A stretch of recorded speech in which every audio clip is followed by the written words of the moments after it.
Hello friends, my name is Kapil Sharma. I have done my BCom from Delhi University and PGDBA from Symbiosis Pune, along with ICW from the Institute of Cost Accountants of India. Friends इस video के आखिरी slide में मैंने सारा mention किया हुआ है कैसे आप अपनी और टीडीएस डिमांड का राइट ऑफ कर सकते हैं। So please watch this video very carefully और आखिरी में अच्छी तरह आप समझ सकते हैं और कैसे इस टीडीएस डिमांड को ख़त्म कर सकते हैं। वो मैंने इसमें एक्सप्लेन किया हुआ है।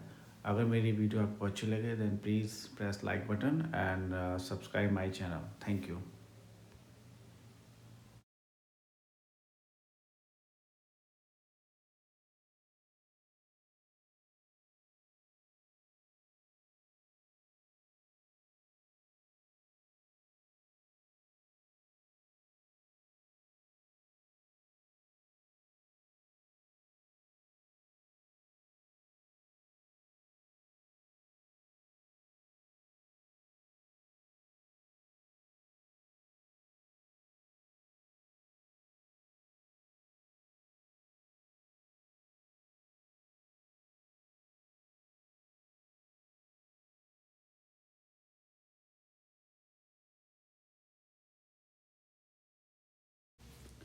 Hello friends, my name is Kapil Sharma and I am BCom qualified from Delhi University along with PGDBA from Symbiosis Pune, and after that I completed my ICW from the Institute of Cost Accountants of India. Today friends आज मैं आपके सामने एक बहुत अच्छी video लेकर आया हूँ जिसमें मैं आपको प्रोसेस बताऊंगा कि how to write off the old TDS income tax demand. जैसा कि फ्रेंड्स आपको पता होगा कि जो भी हमारी TDS demand prior to 2009 and 10 में होती थी वो फिजिकल फॉर्म में सबमिट होती थी, तो उसमें आपको ऑनलाइन फॉर्म में वो रिटर्न नहीं दिख सकती। तो इसलिए उसको अगर कोई भी डिमांड ऐसी हो जो प्रायर टू 2009 और 10 में आ रही हो तो उसको राइट ऑफ करना बहुत ही एक वेरी डिफ़िकल्ट टास्क हो जाता है, क्योंकि आप सारे ही आपको पता ही होगा सारी रिटर्न्स ऑनलाइन ही जमा होती है, जो कि आप थ्रू ट्रेसिस के या NSDL के साइट पे जाके आप देख सकते हैं। बट अगर कोई भी रिटर्न या डिमांड प्रायर टू 2009-10 से पहले की है तो उसको सिर्फ उनको उसको कैसे ख़त्म करना है इसी वीडियो में आपको मैं बताऊंगा।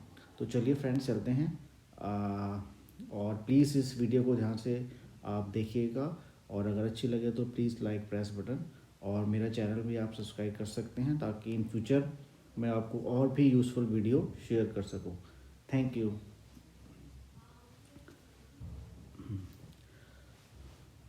सो फ्रेंड्स जैसे मैंने आपको बताया कि जो हमारी टीडीएस डिमांड थी प्रायर टू 2009-10 फिजिकल फॉर्म से होती थी, therefore you can not find this in online forms because जैसा भी आपको पता है कि अब तो सारा हमारा ऑनलाइन सिस्टम हो गया है। तो जो भी आपकी डिमांड 2009-10 से पहले की होगी उसको कैसे हम राइट ऑफ कर सकते हैं ऑनलाइन मिला के, यही इस वीडियो में मैं आपको बताऊंगा। तो चलिए मैं आपको थर्ड स्लाइड पे दिखाता हूँ, then I will explain you how to write off your old TDS demand. Friends जैसा कि मैंने आपको बताया कि अगर आप कोई भी डिमांड 2010 से रिलेटेड है तो ये एक इजी टास्क नहीं होने वाला है। सबसे पहले तो ये समझना ज़रूरी है बिकॉज़ इसके लिए काफ़ी मतलब वर्किंग चाहिए होती है कि आप इस डिमांड को कैसे, सबसे पहले तो इस डिमांड को हमें ऑनलाइन में लाना पड़ता है।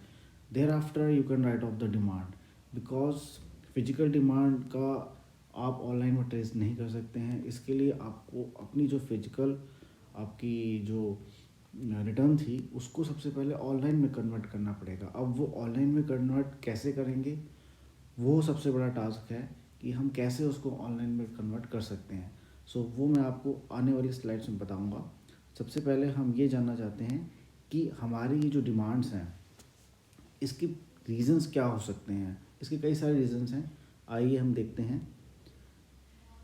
जैसे मैंने आपको बताया कि इस वीडियो में आपको मैं यही बताऊंगा कि हम कैसे ऑनलाइन फिजिकल रिटर्न को ऑनलाइन में कन्वर्ट कर सकते हैं. So please watch this video very carefully, and if you like then please press the like button and subscribe my video and channel.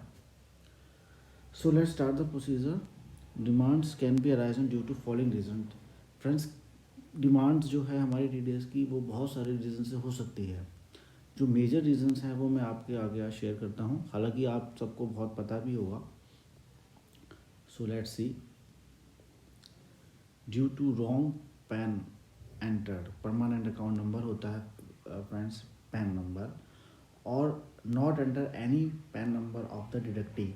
Means अगर आपने गलत पैन नंबर एंटर किया है या फिर आपने पैन नंबर एंटर ही नहीं किया है, क्योंकि फ्रेंड्स अगर आपने पैन नंबर एंटर नहीं किया है तो सीधी डिमांड 20% ऑफ द जो भी आपका अमाउंट है उस पर डिडक्ट हो जाती है, या फिर आपने गलत पैन नंबर एंटर किया है. दोनों ही केसेस में आपकी डिमांड आ जाएगी. सेकंड पॉइंट है due to mismatch of challan number, date और बीएसआर कोड. फ्रेंड्स अगर आपने चालान नंबर गलत डाला है तो भी वो डिमांड आपकी दिखा देगा, या फिर BSR code number. BSR code एक स्पेसिफाइड कोड नंबर होता है जो बैंक्स के द्वारा आपको इशू किया जाता है. अगर फ्रेंड्स वैसे अगर आपको अपना चालान नंबर वेरीफाई करना है तो आप उल्टास चालान पे जाके अपना चालान वेरीफाई कर सकते हैं. तीसरा option due to lower TDS deduction. Friends अगर आपने किसी भी डिमांड पे लोअर टीडीएस काटा है, सपोज़ कीजिए अगर आपने कोई प्रोफेशनल एंड सर्विसेज पे 10% टीडीएस बनता है, अगर उस पर आपने कम टीडीएस काटा है तो भी आपकी डिमांड जनरेट हो जाएगी.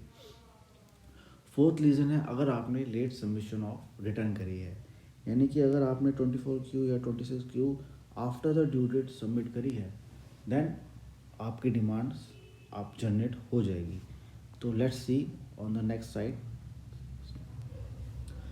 सो फ्रेंड्स ये कुछ स्टेप्स मैं आपके आगे शेयर कर रहा हूँ जिसमें आप अपनी टीडीएस डिमांड्स को रिड्यूस कर सकते हैं या फिर नील कर सकते हैं. फ्रेंड्स सबसे पहले जो आपकी फिजिकल रिटर्न में जो आपने जमा कराया था, आपने सबमिट कराया था उसको आपको ऑनलाइन में कन्वर्ट कराना पड़ेगा, जैसा मैंने आपको पहले भी बताया था.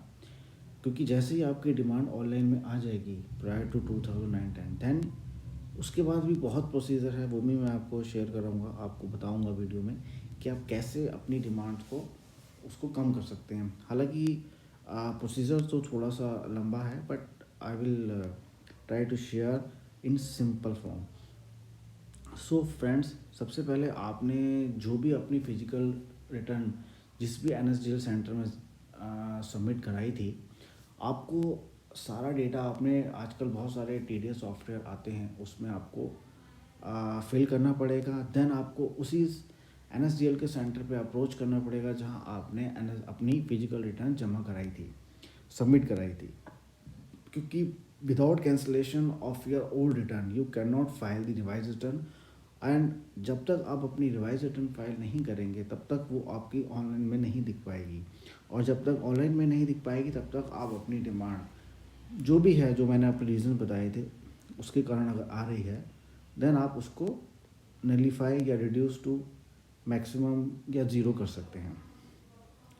लास्ट पॉइंट फ्रेंड्स मैंने ये लिखा हुआ है without cancel your old physical return you can not file the revise return. It is very important step to exercise. वही कि आप अगर एनएसडीएल सेंटर पे भी अप्रोच करेंगे तो वहाँ से आपको यही इंस्ट्रक्शन मिलेगा कि सबसे पहले आप अपनी फिजिकल रिटर्न को कैंसिल कीजिए, then only you can file the revise return. अब वो रिवाइज रिटर्न कैसे फाइल करनी है मैं आपको नेक्स्ट स्लाइड में बताता हूँ. First of all how to cancel physical return. Friends जैसे मैंने बताया था आपको, first you need to file the fresh TDS data in your TDS software for a particular year. Suppose अगर कोई भी आप रिटर्न भर रहे हैं, से 2008 की कोई भी रिटर्न भर रहे हैं और वो 24Q से रिलेटेड है, मींस सैलरी से रिलेटेड है, देन आपको अच्छा फ्रेंड्स ये भी उसमें हो सकता है कि आपकी डिमांड सारे क्वार्टर्स में नहीं आ रही हो, किसी एक ही क्वार्टर में या 2 क्वार्टर्स में आ रही हो, तो आपको सिर्फ उसी पर्टिकुलर क्वार्टर की रिटर्न को कैंसिल कराना पड़ेगा, ना कि पूरी रिटर्न को. ये बहुत ही इम्पोर्टेंट पॉइंट है. हाँ इसमें आपको जैसे पता होगा 24Q में हमेशा at the end of the quarter 4 में सैलरी का डेटा जाता है, वो डेटा आपको फिल करना पड़ेगा सारा का सारा। अगर आपको कोई भी ऐसी हेल्प चाहिए than you can comment on my video, then I will share you the उसको कैसे सॉर्ट आउट करना है।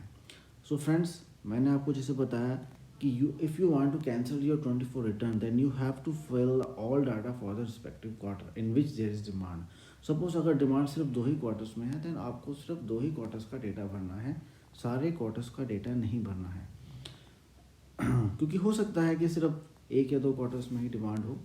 सो लेट्स सी, वो नेक्स्ट स्लाइड्स में आपको मैं शेयर करता हूँ।